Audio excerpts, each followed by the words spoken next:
Hello dear, good morning to all of you. तो dear, आज ये जो वीडियो मैं लेके आया हूँ, काउंसलिंग आपकी फ़र्स्ट राउंड की जो है कि वो ख़त्म हो गई काउंसलिंग, और जो है कि चॉइस फिलिंग और कॉलेज लॉकिंग ख़त्म हो गया। तो डियर, इसके पहले आप रिज़ल्ट जो इंतज़ार कर रहे हैं सीट अलॉटमेंट का, उससे पहले का प्लान क्या है आपका और उसके बाद की तैयारी क्या है, ठीक है। तो यानी प्लानिंग और प्रिपरेशन आपका क्या है। सीट अलॉटमेंट रिज़ल्ट का इंतज़ार कर रहे हैं डियर, तो उससे पहले ये प्लानिंग और प्रिपरेशन कर लीजिए, नहीं तो बहुत पछतावा होगा डियर। समझ लीजिए कि आप कॉल करते फिरेंगे और यूट्यूब पे कमेंट करके पूछते प्लीज़ सर रिप्लाई, और कोई ऐसा हो आप हमारे पास करेंगे तो हम तो हमेशा देखते रहते हैं, आपका हेल्प करते रहते हैं, क्योंकि मुझे लगता है कि जब से तक आपकी काउंसलिंग ख़त्म नहीं है तब से तक आपको हेल्प की ज़रूरत होगी, ठीक है। जब से तक आपको प्रोविज़नल एडमिशन का प्रोविज़नल लेटर आपको हाथ में न आ जाए तब से तक समझ लीजिए कि आप परेशानी में हैं, जहाँ तक मैं मानता हूँ। तो इसलिए हमें लगता है कि मैं सपोर्ट करता रहूँ हमेशा, और मैं हर मैसेज का रिप्लाई देता हूँ यूट्यूब पर। तो डियर, हमारे चैनल पर अगर नए हो तो चैनल को सब्सक्राइब कर लेना, ठीक है, और बेल आइकन ज़रूर दबा देना, क्योंकि जो है कि नोटिफिकेशन नहीं मिलता तो आप जानकारी से अधूरे रह जाते हो और आपको बाद में पता चलता है कि अरे यार ये तो आया था, पता ही नहीं चला, नहीं तो हमारे साथ ये नहीं होता, ठीक है। डियर, मेरा मकसद यही है कि आपका जो है कि पैसा फालतू ना जाए और आपको जो है कि कोई परेशानी ना हो, आपका सीट जो है वो सीट आपको आसानी से मिल जाए। सब बहुत कुछ मैं इसमें बताऊंगा, कुछ प्लानिंग बताऊंगा और कुछ प्रिपरेशन और अलर्ट रहने के लिए बोलूँगा और कुछ अवेयर जानकारी भी दूंगा। तो डियर, जो मैं इसमें बताऊंगा आपको, सिर्फ़ और सिर्फ अभी देखिए रिज़ल्ट कब आएगा, इसका रिज़ल्ट सीट अलॉटमेंट का रिज़ल्ट कब आएगा, 13 को आएगा, ठीक है, 13 को आएगा। अब 13 को रिज़ल्ट आएगा तो आज आपका जो है कि 11 आज हो गया, 9 तारीख तक चला जो ये चॉइस फिलिंग और ये जो है कि कॉलेज लॉकिंग 9 तारीख तक चला, ठीक है। जो आपने किया, जितना जैसा रैंक जिसका था उसने कॉलेज लॉक किया। अब उसको सिर्फ यही लग रहा होगा कि सीट अलॉटमेंट रिज़ल्ट में क्या आएगा, सीट अलॉटमेंट रिज़ल्ट में क्या आएगा, ठीक है। आप सोचते रहिए डियर, लेकिन उससे पहले आप अपने आप को प्लान कर लीजिए और प्रिपेयर कर लीजिए, ठीक है। नहीं तो फिर बाद में वही होता है कि सीट अलॉटमेंट रिज़ल्ट आता है तो फिर आपके पास वही समय रहता है, आप इधर उधर करते करते अपना समय बिता देते हो। और आपको डियर 13 को सिर्फ ऐसा नहीं है कि आपका अलग से जारी होगा, 13 को सभी का रिज़ल्ट आएगा। 13 को जितने लोग फर्स्ट राउंड में काउंसलिंग की लॉकिंग किए हैं राउंड फर्स्ट में, सबका रिज़ल्ट आएगा 13 को। अब उसी दिन जो है कि सबको क्या क्या करना है क्या नहीं करना है वो उस पर मैं बात करूंगा डियर। जो इन्होंने जो शेड्यूल दिए हैं, काउंसलिंग का शेड्यूल दिए हैं, उसमें क्या क्या दिए हैं, क्या जानकारी दिए हैं, कुछ बच्चों को समझ में आया ही नहीं, क्योंकि ये लैंग्वेज ही ऐसा, भाषा ही ऐसा इस्तेमाल करते हैं कि बच्चों को समझ में नहीं आता है। तो हमें जहाँ तक लगता है कि बच्चों को परेशानी ना हो, तो इसलिए मैं बता रहा हूँ। तो डियर, चलिए शुरुआत करते हैं। मैं आपको बताता हूं कि कहाँ आपको सावधान रहना है और कहाँ आपको प्लानिंग करनी है कैसी, और प्रिपरेशन क्या करनी है, ठीक है। तो आइए देखिए डियर, जो है कि कुछ मैं प्लान में आपको शामिल कर रहा हूं कि आपके दिमाग में ये चीज़ हमेशा रहना चाहिए डियर, ठीक है। एक तो टाइम, एक तो डेट और एक फॉरफिटेड, ये तीनों शब्द आपके माइंड में हमेशा रहना चाहिए डियर। नहीं तो आप समझ लीजिए कि ये जो नीचे वर्ड दिए हैं ना, इससे समझ ले अगर दिमाग में ये नहीं रखे और टाइम पर कार्य नहीं किए और डेट जो दिया उस डेट पे कार्य नहीं किए, तो आपका जो ये फॉरफिटेड शब्द है ना, फॉरफिटेड, इसका मतलब है डियर, आपका पैसा जब्त कर लिया जाएगा, ठीक है, जब्त कर लिया जाएगा। फॉरफिटेड मतलब जब्त कर लेना, ठीक है। यही लैंग्वेज इंग्लिश में इस्तेमाल करते हैं।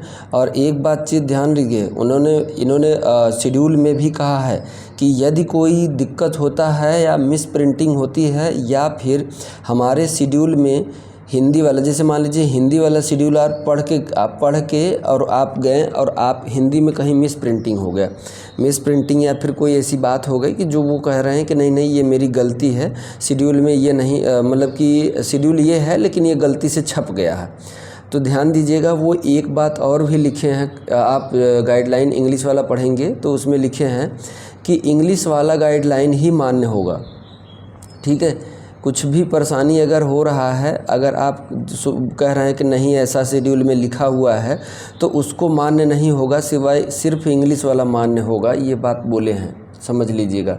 मैं इसीलिए कह रहा हूँ कि फॉरफिटेड शब्द को माइंड में रखे रहिए।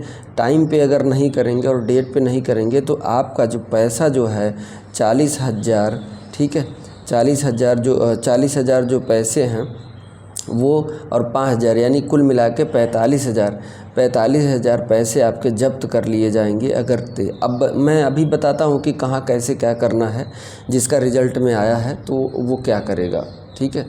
तो डियर, सावधानी नहीं बरतेंगे तो आपका पैसा जब्त कर लिया जाएगा। मेरा बस यही मकसद था कि मैं आपको इतना इसी 6 दिन, अभी 13 को आएगा, 13 को अगर सीट अलॉटमेंट रिज़ल्ट आएगा तो आपके पास 6 दिन का टाइम रहेगा डियर, 6 डे का, ठीक है।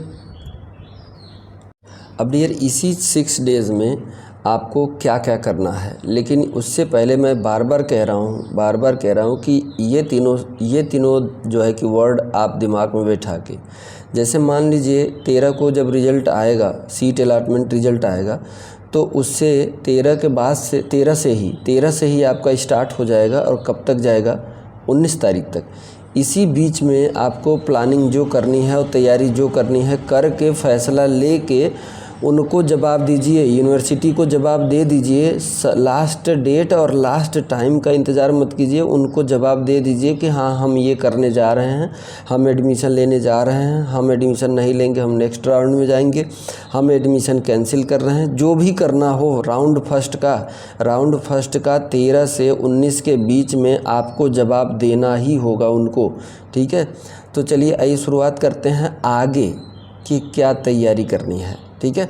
तो ये तीनों शब्द जो है कि माइंड में बिठा लीजिए, और बिठाने के बाद इस 6 दिन में आपको तैयारी क्या करनी है, सीट अलॉटमेंट रिज़ल्ट से पहले और सीट अलॉटमेंट रिज़ल्ट के बाद, ठीक है। तो आइए बताते हैं। देखो डियर, प्रिपरेशन क्या करना है, प्रिपरेशन जो करना है मैं ये बता दे रहा हूँ कि ये जो है कि सीट अलॉटमेंट रिज़ल्ट से पहले करना है। ये जो हमने लिखा है सीट अलॉटमेंट रिज़ल्ट से पहले और उसके बाद, सीट अलॉटमेंट रिज़ल्ट के बाद इसके साथ साथ ये दोनों भी करने हैं, ये दोनों भी, ठीक है, सीट अलॉटमेंट के बाद और ये सीट अलॉटमेंट से पहले। अब पहले क्या करना होगा तैयारी, एक तो डियर मनी, ठीक है, पैसा 5,000 आप दे ही चुके होंगे, ठीक है, 5,000 आप दे ही चुके होंगे। 40,000 का व्यवस्था करके रखो डियर, ठीक है, व्यवस्था करके रखो। और कुछ मैं और आपको अलर्ट रहने के लिए बोलूँगा, ठीक है, ध्यान दीजिएगा। जो आगे अच्छा मैं जो लाइन आएगा तो उसमें बता दूंगा, फ़िलहाल यहाँ पे तो आप जो है कि सभी के पास पैसे रखे तो है नहीं। मान लीजिए कुछ लोगों के पास सक्षम हैं, भगवान ने उनको, उनके परिवार में सब कमाने वाले हैं, या फिर ऐसा मान लीजिए जो बच्चा मीडियम वर्ग से है, गरीब है, तो उसको 40,000 की व्यवस्था करनी होगी। और जो लोग कर लिए हैं 40,000 की व्यवस्था तो ठीक है, और नहीं किए हैं तो कृपया करके जल्दी से व्यवस्था कर लीजिए, ठीक है। 40,000 की व्यवस्था पहला काम। अब दूसरा काम है रिज़ल्ट आने से पहले, अलॉटमेंट, सीट अलॉटमेंट रिज़ल्ट आने से पहले डॉक्यूमेंट डियर, ठीक है। अभी जैसे कुछ लोग, ये इसलिए बता रहा हूँ कि कुछ लोग अपीयरिंग में दिखा के पास हुए थे, अपीयरिंग में, और किसी कारणवश अभी उनका डॉक्यूमेंट पूरा नहीं हो पाया है, तो डॉक्यूमेंट पूरा कर लीजिए डियर। अभी आपके पास 11 है, कल का डेट है, ठीक है, और उसके बाद 12-13 यानी कि 19 तक आपके पास समय है। 19 तक आपको ये डॉक्यूमेंट सारे पूरे करने होंगे, ठीक है। तो पहला है हाई स्कूल और इंटर का पास आउट मार्कशीट, ठीक है। अब मार्कशीट डियर ध्यान दीजिएगा, ये कोई पढ़ नहीं रहा है, मार्कशीट आप डिजी लॉकर पे एक ऐप आता है, सरकार का ऐप है डिजी लॉकर से वेरीफाई करना होगा, डिजी लॉकर से वेरीफाई करना होगा आपका मार्कशीट, ठीक है। तो आप चाहे तो स्वयं कर सकते हैं, ये डिजी लॉकर ऐप डाउनलोड करके डियर, ऐप डाउनलोड करके स्वयं कर सकते हैं, या तो फिर आप साइबर पे करवा सकते हैं, वो कर देंगे, ठीक है। तो हाई स्कूल का और 10th का marksheet, pass out marksheet digi locker से वेरीफाई होना, नहीं तो उस टाइम वो वेरीफाई करेंगे, अगर कोई कमी निकल गया तो आपको छांट देंगे, आपका सीट वो नहीं करेंगे, ठीक है। दूसरा काम है TC एंड CC, इसका मतलब मत समझिए, टीसी टिकट उकट मत समझिए, और सीसी मतलब ये सब। तो टीसी मतलब ट्रांसफ़र सर्टिफिकेट, ठीक है, ट्रांसफ़र सर्टिफिकेट। और सीसी का मतलब कैरेक्टर सर्टिफिकेट, ठीक है, ये भी इन्होंने लिखा है। तो दूसरा डॉक्यूमेंट आपको ये तैयारी करना है। तीसरा डियर आइडेंटिटी प्रूफ में आप आधार कार्ड, वोटर आईडी कार्ड, ठीक है, जो भी आपके पास हो। तो उसमें ज़्यादातर हम तो कहेंगे आधार ही इस्तेमाल कीजिए आप, ठीक है, आधार। उसके बाद मेडिकल सर्टिफिकेट यानी कि मेडिकल फिटनेस सर्टिफिकेट भी लगेगा, ठीक है। उसके बाद कास्ट आपका सही होना चाहिए, तभी आपको रिजर्वेशन का फ़ायदा मिल पाएगा, ठीक है। और हो सके तो अभी टाइम है, आप रिसेंट वाला देंगे, अगर बनवा लिए हैं रिसेंट में, अगर पिछले महीने का है तो भी चल जाएगा, इस महीने का है तो भी चल जाएगा, पिछले महीने में भी है तो भी चल जाएगा। लेकिन जितना रिसेंट रहे, जितना जल्दी का रहे, जितना पहले का रहे, उतना सही रहेगा, ठीक है। जितना जल्दी अभी मतलब 10 दिन 20 दिन महीने के अंदर का रहेगा तो ज़्यादा सही रहेगा, कोई उसमें वो नहीं रहेगा, ठीक है। तो ये करना होगा आपको कास्ट और तो डियर कास्ट हो गया। अब डोमिसाइल वेरी मोस्ट इम्पॉर्टेंट है डियर, वेरी मोस्ट इम्पॉर्टेंट है। मैं आपको फिर से आगाह कह रहा हूँ, ठीक है। डोमिसाइल वेरी मोस्ट इम्पॉर्टेंट है। क्यों इतना मैं बार बार कह रहा हूँ डोमिसाइल इसलिए कि आप लोग पढ़े होंगे, जो पढ़े होंगे तो अच्छी बात है शेड्यूल में, और जो नहीं पढ़े होंगे तो मैं उनको बता दे रहा हूँ। देखो डियर, वो सीधा बोल रहे हैं कि जितने भी लोगों को गवर्नमेंट सीटें अलॉट होंगी, ठीक है, सरकारी कॉलेज जिसको भी अलॉट होगा उसके हाथ में डोमिसाइल सर्टिफिकेट होना चाहिए उत्तर प्रदेश का। यदि आपके पास डोमिसाइल सर्टिफिकेट उत्तर प्रदेश का नहीं है तो आप एडमिशन नहीं ले सकते हैं, ठीक है, गवर्नमेंट में एडमिशन नहीं ले सकते हैं। तो कुछ बच्चे ऐसे हैं, ठीक है, कुछ बच्चे ऐसे हैं कि उनके पास डोमिसाइल नहीं है, हाई स्कूल इंटर का है। तो इन्होंने क्राइटेरिया दिया है, कहा है कि जो बच्चे आउटसाइड स्टेट के बाहर के हैं, जैसे मान लीजिए कि उत्तर प्रदेश से बाहर के हैं, फिर भी यहाँ से हाई स्कूल और इंटर पास किए हैं, तो वो जो है कि गवर्नमेंट सीट के लिए एलिजिबल नहीं होंगे, ठीक है। यानी उनको डोमिसाइल चाहिए ही चाहिए। दूसरे राज्य के हैं तो डोमिसाइल चाहिए ही, ये चीज़ पढ़ लीजिएगा, ठीक है। तो डोमिसाइल और प्लस 10th और हाई स्कूल का ये चाहिए। और प्राइवेट में एडमिशन लेना हो तो यहाँ से हाई स्कूल और 10th पास किया है, 10th और 12th पास किया है, तो उसके लिए। तो गवर्नमेंट के लिए आपके पास डोमिसाइल मस्ट है, चाहे आप राज्य से बाहर के हों चाहे राज्य के अंदर हो। लेकिन अगर उत्तर प्रदेश का निवास प्रमाण पत्र नहीं है तो गवर्नमेंट कॉलेज में आपको एडमिशन नहीं दिया जाएगा, भले आपको अलॉट हो गया है, भले आपको गवर्नमेंट की सीट अलॉट हो गया। इसीलिए कहता हूँ ना कि यही सब सीटें जो है कि जो बच्चे बाहर से दिए रहते हैं, वो भी एग्ज़ाम दिए रहते हैं, वो सही से पढ़ते नहीं, तो उनके पास डोमिसाइल नहीं होता है और उनको सीट गवर्नमेंट अलॉट हो जाती है, तो उस पर एडमिशन नहीं ले पाते हैं, वो सीट खाली होती है, तो आगे के बच्चों को मौका मिल जाता है इस सीट पर पाने के लिए, नेक्स्ट रैंक वाले को, ठीक है। तो गवर्नमेंट सरकारी सीट अगर अलॉट हुई तो आपको डोमिसाइल ज़रूरी है डियर, मस्ट है, ठीक है। नहीं डोमिसाइल होगा तो आपको उसमें एडमिशन नहीं मिलेगा, ठीक है। तो ये बात हो गई। तो गवर्नमेंट और प्राइवेट में क्या होगा, प्राइवेट में स्टेट के बाहर का भी बंदा ले सकता है, लेकिन बशर्ते वो 10th और 12th जो है कि यहीं से पास किया हो, ठीक है, यहीं से पास किया हो। डोमिसाइल नहीं भी है तो भी चल जाएगा, लेकिन 10th और 12th यहीं से पास किया हो, वो एडमिशन ले सकता है यहाँ पे, ठीक है। तो ये है। उसके बाद आपके पास क्या होना चाहिए, 5 recent passport size photo, 5 photo होना है। और फ़ोटो कैसा होना चाहिए कि वाइट बैकग्राउंड होना चाहिए। आपके फ़ोटो का बैकग्राउंड कैसा होना चाहिए, वाइट बैकग्राउंड होना चाहिए, ठीक है, ये वाला वाइट होना चाहिए। और बाकी आप कलरफुल जो भी कपड़े पहने हैं वो चलेगा, ठीक है, लेकिन कलरफुल कपड़े जो भी पहने हैं वो चलेगा, लेकिन वाइट बैकग्राउंड होना चाहिए। और कितने फ़ोटो चाहिए, 5, ठीक है, पासपोर्ट साइज 5 फ़ोटो। उसके बाद सीनेट का रिज़ल्ट आपके पास होगा ही, ठीक है।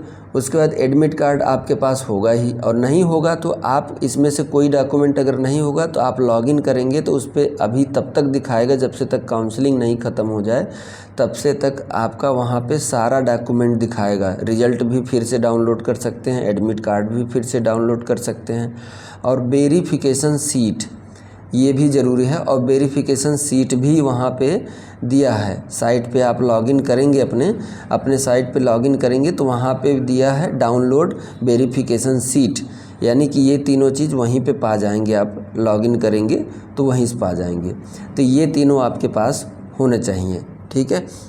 रिजल्ट में आपका रैंक दिया होगा, एडमिट कार्ड में आप ये साक्ष्य है कि आप परीक्षा दिए हैं, वेरिफिकेशन सीट से ये होगा कि आप जो है कि फॉर्म अप्लाई किए थे, ठीक है। तो ये तीनों चाहिए। उसके बाद अगला 10वां अदर है। अदर में क्या, जैसे मान लीजिए जो फिजिकली हैंडीकैप्ड थे उनका वो सर्टिफिकेट ले लेंगे, और कुछ एनसीसी से थे तो अपना सर्टिफिकेट बनवा लेंगे, फ्रीडम फाइटर थे तो अपना सर्टिफिकेट बनवा लें। इनमें से जिस कैटेगरी में आप बिलोंग करते हैं वो वाला इसके साथ साथ इतने सर्टिफिकेट के साथ साथ ये भी ज़रूरी रहेगा, ठीक है। तो ये जो है कि ये सभी डॉक्यूमेंट जो 9 डॉक्यूमेंट हमने बताया, ये 9 डॉक्यूमेंट और 9 उसके साथ साथ ये 10वां अदर वाला बताया। अगर इस कैटेगरी में आप बिलोंग करते हैं तो इसके साथ साथ आपको ये भी चाहिए। मान लीजिए फिजिकली हैंडीकैप्ड विकलांग का आपके सर्टिफिकेट है तो वो ले लीजिएगा, एनसीसी का है तो वो ले लीजिएगा, फ्रीडम फाइटर का है तो वो ले लीजिएगा, ठीक है। तो ये चीज़ डीएड कब करना है, सीट अलॉटमेंट रिजल्ट से पहले का, ठीक है, सीट अलॉटमेंट रिजल्ट से पहले का। अब सीट अलॉटमेंट रिजल्ट आने के बाद आपको क्या करना है, सीट अलॉटमेंट रिजल्ट का प्रिंट आउट ले लेना है, और बाकी जो जैसे आप एक्सेप्ट करेंगे सीट तो आपको 40,000 जमा करना पड़ेगा ना। जब 40,000 जमा कर लेंगे तो उसी पेमेंट का रिसिप्ट डाउनलोड कर लीजिए। तो हो गए इतने, ठीक है, 12, ये 11 और ये 12 सर्टिफिकेट हो गए टोटल, ठीक है। अब इन सभी डॉक्यूमेंट का डियर करना क्या है, ठीक है, इन सभी का करना क्या है, आपको सेल्फ अटेस्टेड करना है, सेल्फ अटेस्टेड। इन सभी का एक सेट फ़ोटोकॉपी करवा लीजिएगा, फ़ोटोकॉपी एक सेट करवा लीजिएगा सभी का। इन सभी डॉक्यूमेंट का एक साथ फ़ोटोकॉपी करवा के एक सेट बनवा लीजिएगा, और जो फ़ोटोकॉपी का एक सेट होगा उस पे सभी पे नीचे कॉर्नर पे या कहीं पे आप अपना सिग्नेचर कर दीजिए, ठीक है, सभी पे। तो उसी को कहते हैं सेल्फ अटेस्टेड, ठीक है। सेल्फ अटेस्टेड कॉपी एक होनी चाहिए आपके पास, जो कॉलेज लेके जाना होगा सीट अलॉटमेंट रिजल्ट आने के बाद, ठीक है। तो ये हो गया। अब ये बता दूं डियर आपको कि जो सीट अलॉटमेंट रिजल्ट आएगा तो वो मेरे वीडियो में आप देखेंगे, किसी वीडियो में मैं बताया हूँ कि आपको करना क्या है। सीट अलॉटमेंट वो खुद रेड मार्क से रेड डब्बे में वो खुद लिखे हैं, ठीक है। शेड्यूल में देखेंगे, काउंसलिंग के शेड्यूल में देखेंगे आप, काउंसलिंग के शेड्यूल में जब देखेंगे आप तो उसमें खुद वो लिखे हैं कि 2 काम आपको स्वयं करना होगा, कॉलेज यूनिवर्सिटी नहीं करेगा। एक तो जो कॉलेज अलॉट हुआ आपको उस कॉलेज की फैसिलिटीज़, फीस, ट्रांसपोर्ट फैसिलिटी और जो भी रेजिडेंशियल है जो अभी चेक करना चाहते हैं आप जाइए स्वयं चेक करिए। सीट अलॉटमेंट रिजल्ट में जो कॉलेज आपको आया अलॉट हुआ उस कॉलेज के बारे में आप जाके स्वयं पता करेंगे कि वो कॉलेज कैसा है कैसा नहीं है, और पहला काम।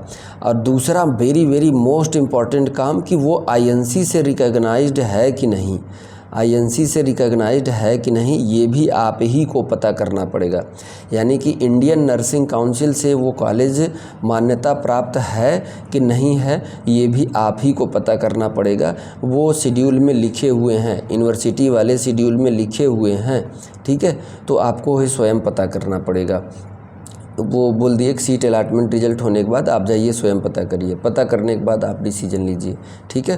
तो ये हो गया सीट अलॉटमेंट रिजल्ट। अब सीट अलॉटमेंट रिजल्ट से पहले के और बाद के हम प्रिपरेशन बता दिए डियर कि क्या क्या प्रिपेयर करना है। अब उसके बाद देखिए कुछ हम शब्द बता देते हैं कि अलॉटमेंट रिजल्ट आ गया, राउंड फर्स्ट का अलॉटमेंट रिजल्ट आ गया, ठीक है। तो अलॉटमेंट रिजल्ट आने के बाद डियर कब आएगा, 13 को आएगा, ठीक है। ध्यान से देखिएगा, ये तीनों लाइन में निकाला हूँ तो आपके लिए, ठीक है। 13 को आएगा रिजल्ट। अब 13 को राउंड फर्स्ट का सीट अलॉटमेंट रिजल्ट जब आ जाएगा तो उसमें आपको 3 ऑप्शन दिखेगा dear. Option first, option second, option third, 3 option दिखेगा डियर। अब 3 ऑप्शन में आपको क्या होगा कि एक्सेप्ट, ठीक है, पहला काम, ऑप्शन पहले में क्या दिखेगा, फ्रीज। इसका मतलब क्या होता है डियर, फ्रीज करने का।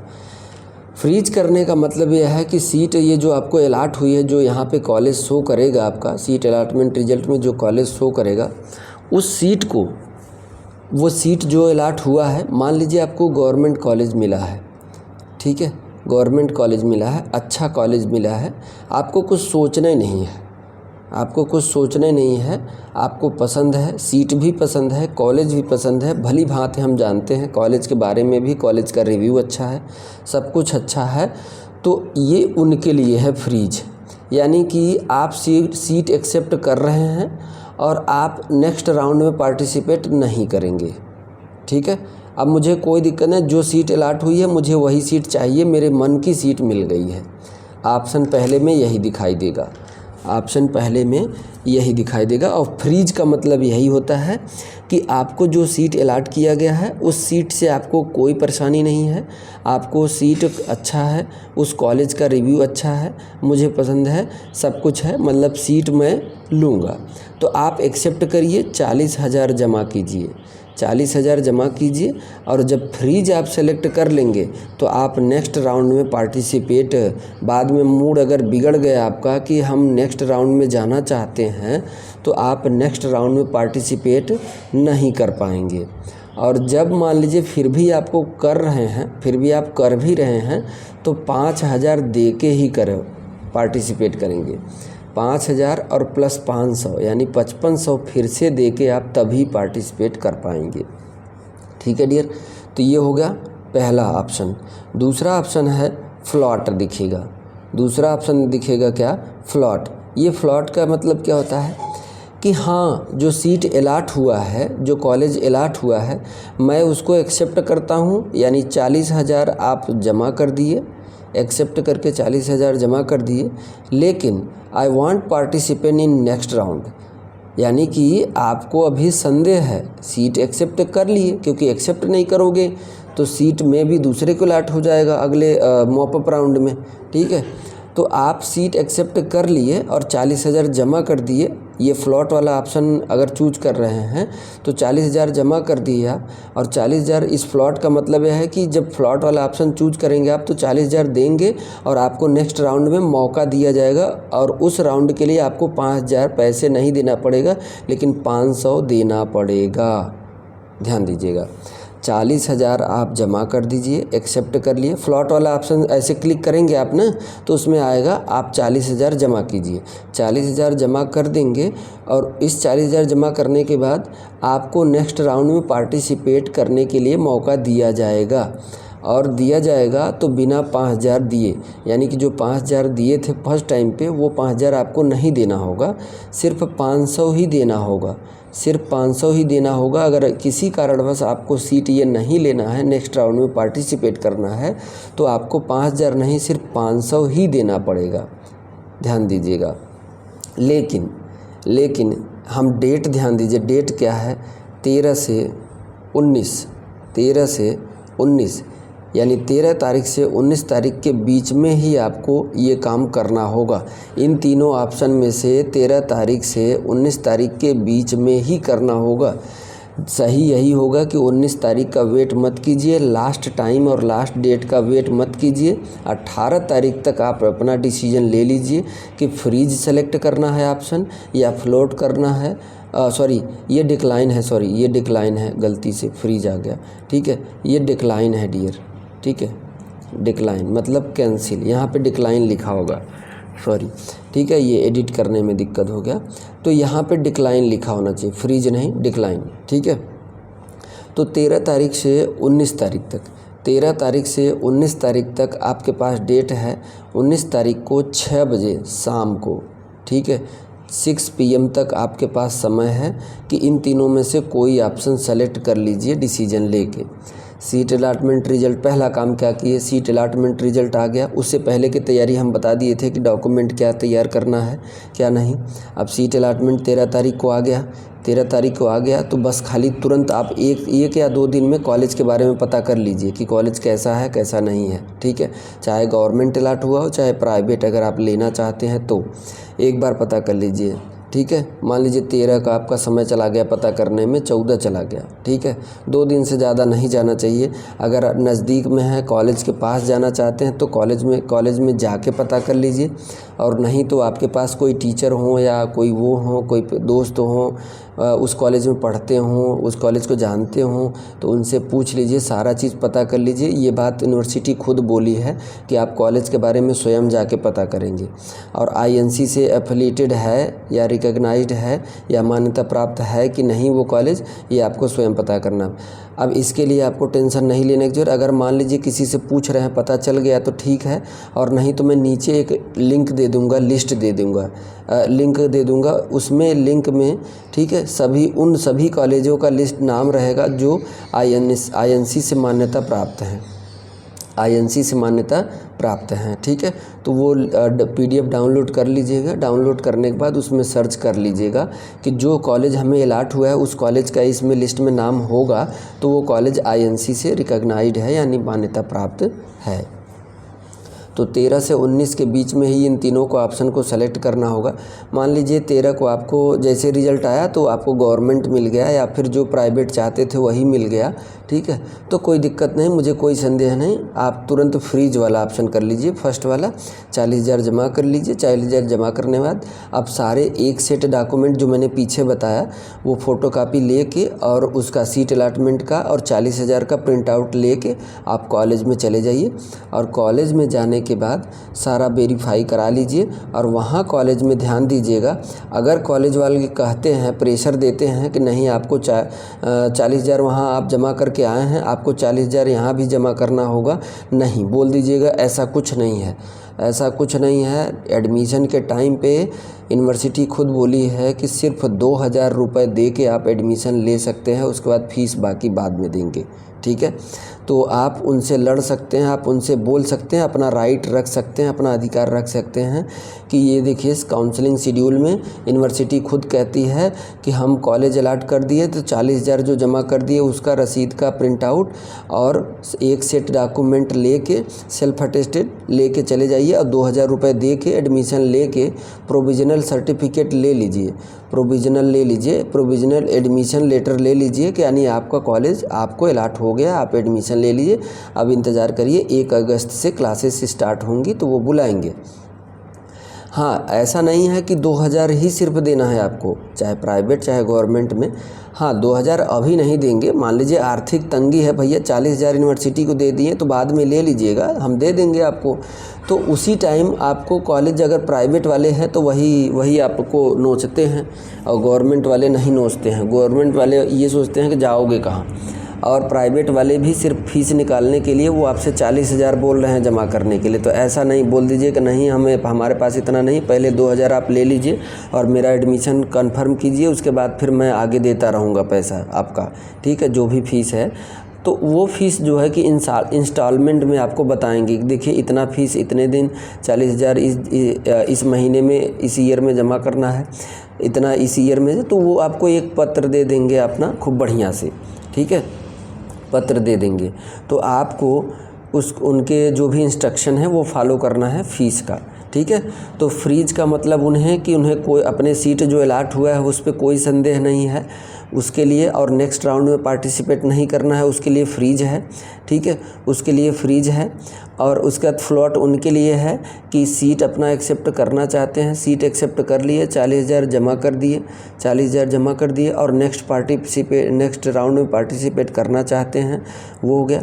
और यहाँ पे आएगा डिक्लाइन, यानी ना तो हमें सीट पसंद है और ना ही मैं फ़ीस जमा करना चाहता हूँ, मैं कैंसिल करके इस सीट को नेक्स्ट राउंड में पार्टिसिपेट करना चाहता हूँ। तो आप तीसरे वाले ऑप्शन को सेलेक्ट कर दीजिएगा। आपकी सीट ऑटोमेटिक कैंसिल हो जाएगी और नेक्स्ट राउंड में आप पार्टिसिपेट कर जाएंगे और नेक्स्ट राउंड में आपको 5,000 नहीं देना होगा, सिर्फ़ और सिर्फ 500 रुपये देना ही होगा। ध्यान दीजिए, आप जितने भी राउंड में पार्टिसिपेट करेंगे टाइम से पहले आप सीट कैंसिल कर लीजिए या फिर टाइम से पहले आप उनको इन्फॉर्म कर दिए तो आपको सिर्फ 5,000 ही नहीं देना होगा सिर्फ, लेकिन 500 हर राउंड में रजिस्टर करने के लिए देना ही होगा। ठीक है, तो ये हो गया डियर।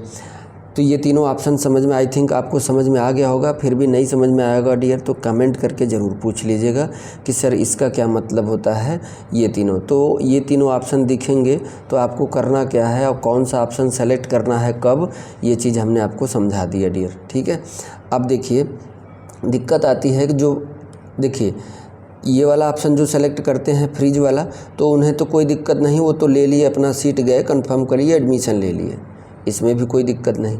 दूसरा ये जो कैंसिल वाला करेंगे, कैंसिल वाला ऑप्शन सेलेक्ट करेंगे तो इनको भी कोई दिक्कत नहीं, ये नेक्स्ट राउंड में जाना चाहते हैं। ठीक है, ये हो गया। बाकी फ्लोट वाले जो ऑप्शन सेलेक्ट करेंगे उनके लिए कुछ खास बात ये है, आइए मैं निकाला हूँ ताकि आपको कहीं दिक्कत नहीं। देखिए इन्होंने कहा है कि जो लोग ऑप्शन फर्स्ट और ऑप्शन सेकंड सेलेक्ट किए हैं, यानी जो फ्रीज और उसके बाद फ्रीज और फ्लोट ऑप्शन जो सेलेक्ट किए हैं, सेलेक्ट करने वाले सभी कैंडिडेट जो सीट अलाट हुआ है उस कॉलेज में जाएं और पता करें। यदि सब कुछ सही रहा तो सभी सेल्फ अटेस्टेड डॉक्यूमेंट के साथ अपनी आगे की प्रक्रिया पूरी करें। ठीक है, इन्होंने जो मैंने बता दिया वही इन्होंने कहा है। ठीक है, दूसरा ये है वही रेड मार्क वाला। ठीक है, रेड मार्क में नोट में मैं ये रख दिया हूँ कि आपके पास, ध्यान दीजिएगा, मैंने पीछे ही बताया कि 13 से 19 के बीच में अगर आप जवाब नहीं दे पाए, ठीक है, जवाब नहीं दे पाए तो 5,000 तो जाएगा ही, ठीक है, लेकिन 40,000 कब तक बचा रहेगा आपका?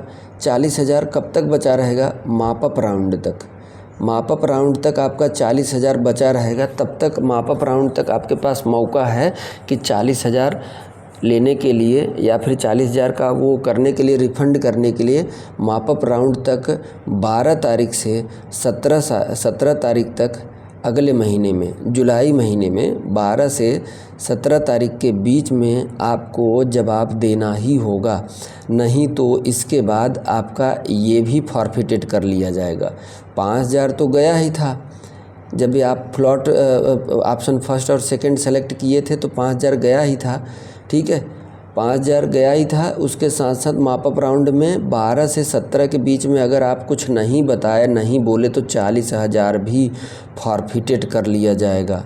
ठीक है, फॉरफिटेड कर लिया जाएगा यानी जब्त कर लिया जाएगा। ठीक है, तक समय है कि आप फैसला ले लें कि हमें एडमिशन लेना है कि नहीं, अन्यथा आपका सारा 45,000 फॉरफिटेड कर लिया जाएगा। समझ गए? हाँ, तो अब माप अप राउंड के बाद अगर स्ट्रे राउंड आता है, क्या आता है? Stray round. अगर स्ट्रे राउंड में आप पार्टिसिपेट करना चाहते हैं तो आपको 40,000 और प्लस 5,500, 40,000 प्लस 5,500 फिर से गंवाना पड़ेगा, तभी आप पार्टिसिपेट करेंगे, और नहीं तो ये है कि स्ट्रे राउंड में आप जाइए ही नहीं। कभी कभी ऐसा होता है कि स्टे राउंड में गवर्नमेंट सीटें बची रहती हैं तो वो मुझे फ़ायदे से मिल जाता है, लास्ट टाइम में मिल जाता है। ठीक है, क्योंकि सीट कन्वर्जन का भी होता है, स्टे राउंड में सीट कन्वर्जन भी होता है। सीट कन्वर्जन मतलब कि एससी का अनरिजर्व को दे देंगे, ओबीसी का बचा हुआ सीट ओबीसी को देंगे, फ्रीडम फाइटर जो जनरल फ्रीडम फाइटर से बचा हुआ है उसको जनरल अनरिजर्व को दे देंगे। ये सीट कन्वर्जन पॉलिसी हमने बताया है वीडियो में, वहाँ पे हमारे चैनल पर जाएंगे तो वीडियो में हमने बताया है कि सीट कन्वर्जन पॉलिसी क्या होता है, स्ट्रे राउंड में चलता है, आप देख लीजिएगा। ठीक है, तो ऑप्शन फर्स्ट और सेकंड करने वाले ध्यान दीजिएगा, आप रिस्क पे हैं। अगर समय रहते अगर यूनिवर्सिटी को जवाब नहीं दिए तो आपका 45,000 चला जाएगा। ठीक है। 5,000 तो तब चला गया जब आपको 13 तारीख से 19 तारीख के बीच में आपने कुछ बोला नहीं, आपने कुछ जवाब नहीं दिया, तो 5,000 तो वहाँ चला गया। उसके बाद फिर भी अभी मौका है कि प्लॉट फर्स्ट में और सेकंड में 40,000 जमा किए थे ना, 40,000, तो वो अभी भी माप अप राउंड तक वो 40,000 पड़ा रहेगा कि यानी वो इंतज़ार करेंगे 40,000 के लिए कि आप कुछ बोल रहे हो कि नहीं। ठीक है, 12 से 17 जुलाई तक वेट करेंगे और नहीं बोले तो 40,000 भी चला जाएगा। ठीक है डियर, अब इतना अच्छे से समझा दिए, स्लोली समझा दिए, आपको समझ में आ जाना चाहिए। बाकी जो स्किप करेंगे, जो वीडियो नहीं देखेंगे, तो वही पछताएंगे और वही अपना ढूंढते फिरेंगे और कुछ सबसे पूछते फिरेंगे, अरे यार मुझसे ये हो गया, गलती से ये हो गया, मुझसे ये हो गया, तो मैं क्या करूँ, मेरा पैसा चला जाएगा, ये हो जाएगा, आप चिल्लाते रहेंगे। ठीक है। उसके बाद डियर कुछ पॉइंट्स हैं जो वेरी वेरी मोस्ट इम्पॉर्टेंट है, आपको देखना होगा। ठीक है, देखिए राउंड फर्स्ट में जो कैंडिडेट फ्लॉट वाला ऑप्शन सेलेक्ट किए हैं, यानी सेकंड वाला ऑप्शन जो सेलेक्ट किए हैं, वो सीट अपग्रेड या रीसफल के लिए योग्य हैं। अब सीट अपग्रेशन या रीसफल क्या होता है, जैसे आपने राउंड से ऑप्शन सेकंड इसलिए सेलेक्ट किया था कि मैं 40,000 दे तो रहा हूँ, लेकिन मैं सेकंड राउंड में पार्टिसिपेट करना चाहता हूँ।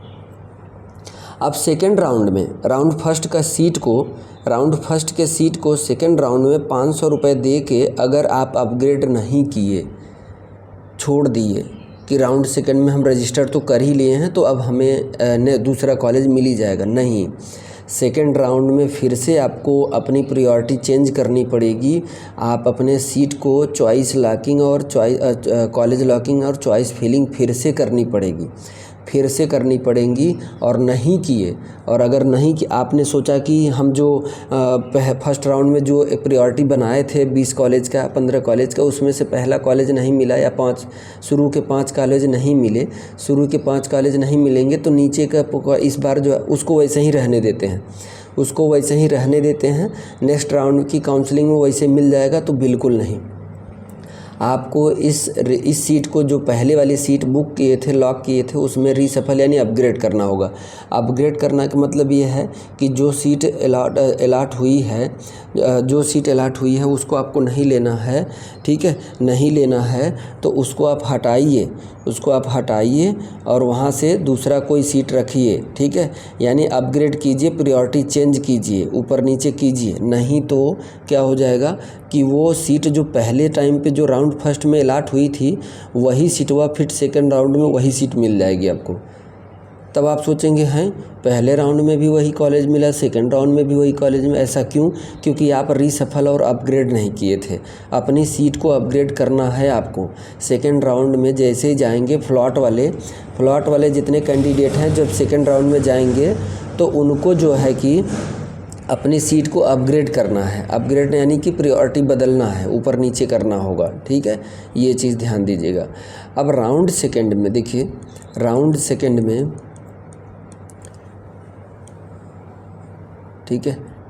सेकंड में जो सीट अलॉट होगा उसमें एडमिशन लेना अनिवार्य है। एक चीज़ आप लोग पढ़ लीजिएगा। ठीक है, मैंडेटरी कर दिए हैं। इंग्लिश वाला पढ़ेंगे आप तो मैंडेटरी कर दिए हैं। ठीक है, मैंडेटरी मतलब अनिवार्य है लेना। राउंड सेकंड में जो सीट अलॉट हुआ है यानी फर्स्ट में रीसफल या अपग्रेड करने के बाद जो सीट अलॉट हुआ है उसमें आपको एडमिशन लेना ही होगा। ठीक है, लेना ही होगा। और नहीं तो अगर आप नहीं ले रहे हैं, कैंसिल कर रहे हैं, तो आपको 5,000 नहीं, आपको अगले राउंड में यानी कि मापअप राउंड में पार्टिसिपेट करने के लिए या राउंड थर्ड में पार्टिसिपेट करने के लिए आपको 5,500 देना पड़ेगा। 5,000 प्लस 500 देना पड़ेगा। ठीक है, उसके बाद यदि आप सीट अपग्रेड या रीसफल नहीं किए हैं तो आपको राउंड सेकंड में वही सीट फिर से अलॉट हो जाएगी। ठीक है, रीसफल नहीं करेंगे राउंड सेकंड में तो आपको फिर से वही सीट अलॉट कर दी जाएगी। ये तो हमने बोला था। ठीक है, और चीज़ ये है कि आप जो है कि राउंड फर्स्ट में जब नहीं जो सीट मिली थी, राउंड सेकंड में अपग्रेड कर दिए, आप राउंड सेकंड में अपग्रेड कर दिए या वो कर दिए, तो आपकी जो पहले सीट जो अलॉट हुई थी, पहला कॉलेज, वो अपने आप कैंसिल माना जाएगा। कैंसिल माना जाएगा, आपको दूसरी सीट मिल जाएगी, दूसरे कॉलेज में दूसरी सीट मिल जाएगी। और अगर सीट अपग्रेडेशन और रीसफल नहीं किए तो वही सीट फिर से अलॉट हो जाएगी, ध्यान दीजिएगा, ठीक है। तो ये बात हो गई, कुछ पॉइंट हमने अपने तरीके से बनाया था अच्छे से समझाने के लिए। इसका स्क्रीनशॉट ले लीजिएगा और नहीं समझ में आया तो कमेंट करके पूछ लीजिएगा, ठीक है, नहीं पछताओगे। उसके बाद देखिए यहाँ पे 2 पॉइंट रखा हूँ जो आपके लिए बहुत इम्पॉर्टेंट है। देखिए, यदि राउंड फर्स्ट की सीट फ्लॉट किया है आपने, फ्लॉट ऑप्शन सेलेक्ट किया, ये फ्लॉट वाले के लिए नहीं है, ऑप्शन 2 सेलेक्ट किया आपने और आप एडमिशन उसी कॉलेज में ले लिए, ठीक है, ले लिए, तो आप राउंड सेकंड के लिए एलिजिबल नहीं होंगे, ध्यान दीजिएगा, ठीक है। यानी कि ऑप्शन सेकंड में फ्लॉट जो सेलेक्ट किए थे करने के बाद, ठीक है, वो गए एडमिशन ले लिए, ठीक है, पता किए, अच्छा लगा, सब कुछ लगा, ठीक है, तो किसी ने कहा कि नहीं नहीं ले लो, कोई बात नहीं ले लो, ठीक है। तो राउंड सेकंड में जो सीट आई आपके पास, ठीक है, उसमें क्या कहते हैं कि राउंड फर्स्ट में, तो उस सीट में आप 40,000 देने के बाद आप एडमिशन ले लेंगे। जहाँ एडमिशन लिए तो आप आगे के लिए जो एलिजिबल नहीं होंगे, ठीक है, राउंड सेकंड के लिए आप एलिजिबल नहीं होंगे। और एलिजिबल कब होंगे? जब 5,500 देंगे, पर नहीं होंगे, पर आपकी राउंड फर्स्ट वाली सीट जो है मापअप राउंड तक वैसे रहेगी, ठीक है। आप राउंड सेकंड के लिए एलिजिबल तो नहीं होंगे, लेकिन मापअप राउंड तक आपकी वो सीट पड़ी रहेगी, आपके ही अलॉट होगा, वो सीट किसी और को अलॉट नहीं होगी मापअप राउंड तक। जैसे ही मापअप राउंड ख़त्म हुआ, आपने कुछ जवाब नहीं दिया तो आपका 40,000 जो फॉरफिटेड हो गया, तो अब जो है कि वो सीट दूसरे को अलॉट हो जाएगी, ठीक है। वे सभी कैंडिडेट जिसको कोई कॉलेज अलॉट नहीं हुआ है वो नेक्स्ट राउंड के लिए क्वालिफाई हैं।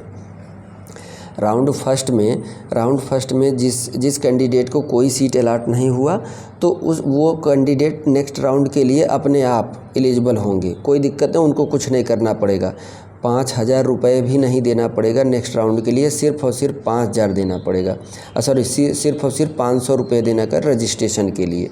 देखिए 500 हर बार हर रजिस्ट्रेशन में ये लेंगे आपसे, चाहे आप दोनों ऑप्शन में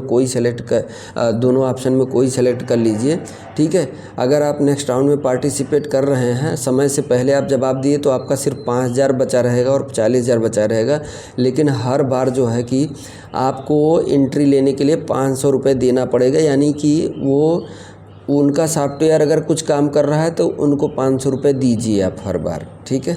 तो ये है तरीका वसूलने का पैसा, ठीक है। तो जिनको जो है कि सीट अलॉट नहीं हुआ राउंड फर्स्ट में, वो राउंड सेकंड के लिए एलिजिबल हैं, योग्य हैं, उनको 5,000 नहीं देना पड़ेगा लेकिन 500 देना पड़ेगा, ठीक है। 5,000 रुपये नहीं पे करना पड़ेगा लेकिन 500 रुपये पे करना पड़ेगा, ठीक है, ध्यान दीजिए। तो ये ऑप्शन थर्ड वाले हैं, ठीक है। राउंड फर्स्ट के जो ऑप्शन थर्ड वाले हैं वैसे ही हैं, ऑप्शन थर्ड वाले हैं वैसे ही है।